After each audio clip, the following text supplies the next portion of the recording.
Bonjour Emmanuel Hertel, vous êtes CEO de Innovation and Trust, la Digital Factory du groupe Tessie. On a parlé avec vous lors de cette conférence de l'intelligence artificielle. Forcément, l'intelligence artificielle, ça peut faire peur.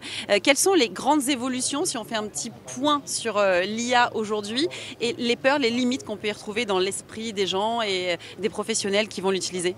Alors, les peurs, il y en a de partout. La première, c'est qu'on parle beaucoup du chat GPT, on parle de l'IA générative. Faut arrêter d'avoir peur.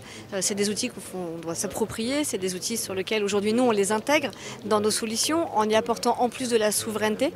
L'IA, ça va prendre le boulot de personne. Il va falloir s'y adapter, mais comme on s'est adapté à plein d'autres choses avant, l'arrivée de l'iPhone dans les mains, on a déjà de l'IA avec Siri et personne s'est dit oh, mon Dieu, qu'est-ce qui va se passer? Et pourtant, c'est le début de ce genre d'IA. Donc, il n'y a pas de crainte à avoir, il y a à se l'approprier et s'enlever des freins. C'est ce qu'on a expliqué pendant le workshop, c'est arrêter d'avoir peur, appropriez-le vous et vous allez voir, on va faire des choses assez extraordinaires. Et on a pu démontrer, nous, par exemple, qu'on pouvait faire ce qu'on appelle de l'Intelligence Business Process Services, dans lequel on va apporter de l'IA dans les processus métiers des gestionnaires, qu'il y ait ou pas du réglementaire, qu'il y ait ou pas des contraintes. En fait, l'IA n'a pas de limite et va permettre de modéliser, d'apprendre, d'analyser des comportements et de proposer des optimisations de processus, par exemple.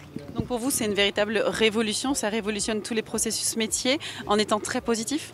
Alors, j'adorerais que ce soit une révolution, mais en fait, les révolutions, on en vit tous les jours. Il y a déjà eu la révolution industrielle, maintenant on arrive à cette IA, demain il y aura sûrement autre chose. C'est de l'augmentation en fait, ça nous permet d'accélérer. Nos clients, les clients finaux de nos clients attendent de l'instantanéité, veulent aller vite pour tout le temps. On le voit bien, le taux de concentration, on fait la moindre conférence, on a beau être passionnant, mais en fait les gens très vite dégainent leur téléphone portable, vont aller faire autre chose. Et bien là c'est le même principe en fait, c'est que l'IA, on va se l'approprier, on va continuer à travailler, mais ce n'est pas une révolution. C'est juste qu'on a plus de moyens. On a expliqué dans notre conférence qu'aujourd'hui, 2023, c'est 12 milliards d'investissements, OPEX, CAPEX mélangés, dans le marché mondial. En 2025, ce sera 232 milliards. Elle est là, la révolution. La révolution, elle est les moyens que l'entreprise va mettre derrière. Elle est pas, la technologie, elle était déjà là avant. Simplement, elle est de plus en plus accessible. Plus on a les moyens dans le cloud de pouvoir se l'approprier.